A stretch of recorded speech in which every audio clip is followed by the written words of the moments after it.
अपने सरल और हृदय स्वभाव से सभी का मन जीता, जिसकी वजह से ही वे हमेशा ही देश के स्वीकार्य नेता बने रहे। वे गांधीवादी की तरह अपने विरोधियों को भी उदार व्यवहार से जीत लेते थे।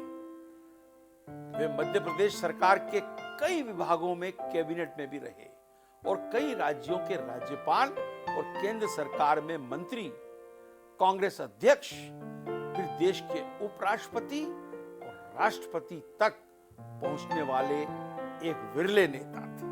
पढ़ाई में हमेशा रहे अव्वल डॉक्टर शंकर दयाल शर्मा ने Punjab university, Agra college, Lucknow university जैसे देश के कई उच्च संस्थानों से शिक्षा ग्रहण की। उन्होंने हिंदी, अंग्रेजी, संस्कृत साहित्य में प्रथम स्थान हासिल करते हुए एमए की डिग्री हासिल की और लखनऊ यूनिवर्सिटी में एलएलएम की डिग्री में भी पहला स्थान हासिल किया।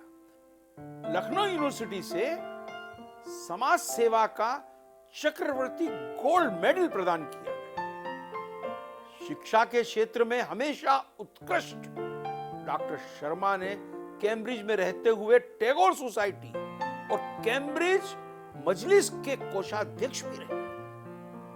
फिट्स विलियम कॉलेज में वे मानद फेलो भी रहे और कैम्ब्रिज विश्वविद्यालय में उन्हें मानद डॉक्टर ऑफ लॉ की डिग्री देकर सम्मानित किया। इसके अलावा उन्होंने लंदन की लिंकन्स इन और हार्वर्ड यूनिवर्सिटी में भी पढ़ाई की थी।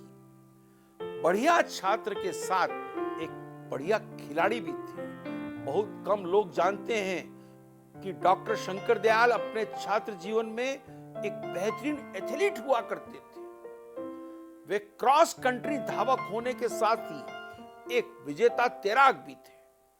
1940 में भारत की आजादी की लड़ाई में भाग लेते हुए अपना राजनीतिक जीवन शुरू किया। भोपाल की आजादी के लिए संघर्ष डॉक्टर शर्मा ने 1940 में अपने कानून की प्रैक्टिस के साथ ही शुरू किया। उसके बाद ही उन्होंने भारतीय राष्ट्रीय कांग्रेस की सदस्यता भी ग्रहण कर ली और राजनीति में आ गए। इस दौरान वे गिरफ्तार होकर 8 महीनों के लिए जेल भी चले गए।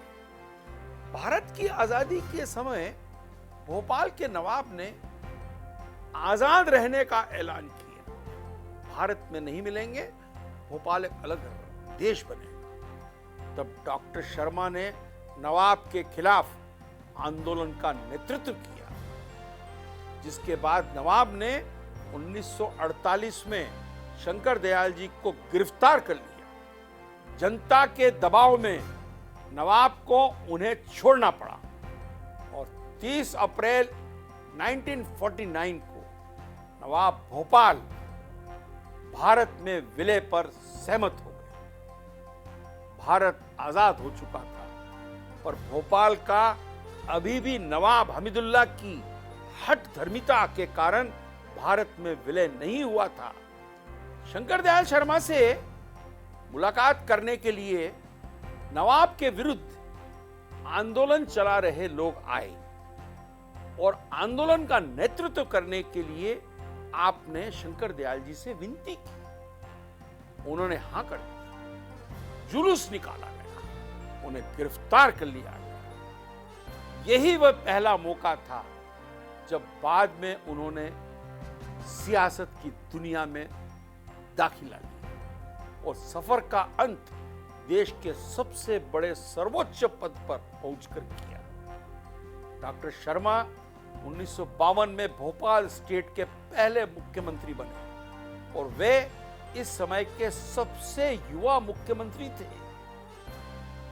वे भोपाल के मुख्यमंत्री पद पर 1956 तक काबिज रहे। भोपाल रियासत का तत्कालीन मध्य प्रदेश में विलय हो गया। इसके बाद वे कांग्रेस और उसकी सरकारों पर विभिन्न पदों पर काबिज रहे।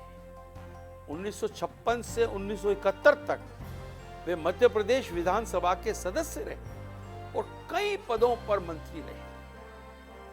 डॉक्टर शर्मा ने 1970 के उत्तरार्ध में इंदिरा गांधी का समर्थन किया। इसके बाद वे राष्ट्रीय राजनीति में आ गए और 1971 से भोपाल सीट से लोकसभा के सदस्य भी बने।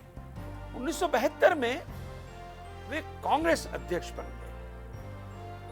उसके बाद 1974 में 3 साल तक संचार मंत्री रहे, जिसके बाद 1980 में भी भोपाल लोकसभा सीट से जीत हासिल की। 84 के बाद वे बहुत से राज्यों के राज्यपाल बने। 1987 में ही डॉक्टर शर्मा भारत के 8वें उपराष्ट्रपति और राज्यसभा के सभापति चुने गए। उसके बाद 1992 में भारत के 9वें राष्ट्रपति चुने गए। शंकर दयाल शर्मा पहले 5 साल भारत के उपराष्ट्रपति, फिर अगले 5 साल राष्ट्रपति रहे। उनकी पत्नी का नाम था विमला शर्मा। ममतामयी, टीचर सी दिखने वाली शंकर दयाल शर्मा की पत्नी बहुत ही भली थी और वो जयपुर की रहने वाली थी। डॉक्टर शंकर दयाल शर्मा साहब के बारे में हम आपको कई बातें बता रहे हैं। हमारे बीच में एक बहुत बड़ी शख्सियत है जो डॉक्टर शर्मा को बहुत नजदीक से जानते हैं। हम उनसे भी सुनते हैं ऐसी बातें जो आपने और हमने नहीं सुनी।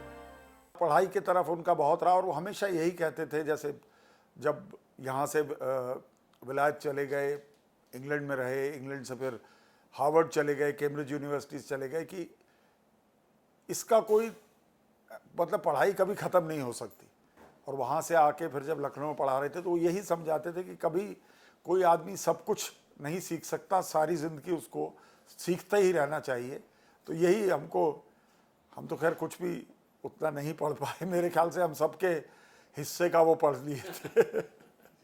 खेल को फॉलो बहुत करते थे, जैसे क्रिकेट वगैरह। कभी भी अगर जब टाइम नहीं मिलता था तो एडीसी को ये पता था कि मैच चल रहा है, तो अगर अंदर जाएंगे तो सबसे पहले पूछेंगे कि अब क्या स्कोर है, तो कौन क्या खेल रहा है। तो हाँ, खेल के प्रति बहुत ज़्यादा रुचि थी। जब वो पहली बार भोपाल पहुँचे तो सब ने ये कहा कि सुरक्षा का इंतजाम नहीं हो सकता तो आप गुलियादाई मोहल्ला नहीं जा सकते।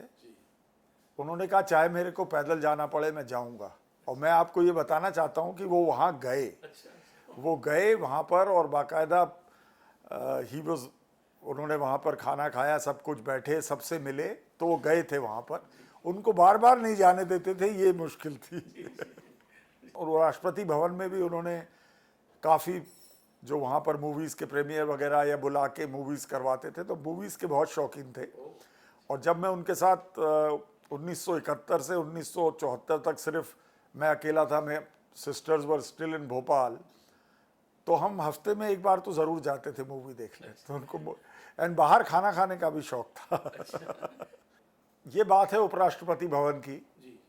तो एकदम आके प्राइवेट सेक्रेटरी ने कहा कि अरुणा आसिफ अली जी और नटवर सिंह जी मिलने आए हैं।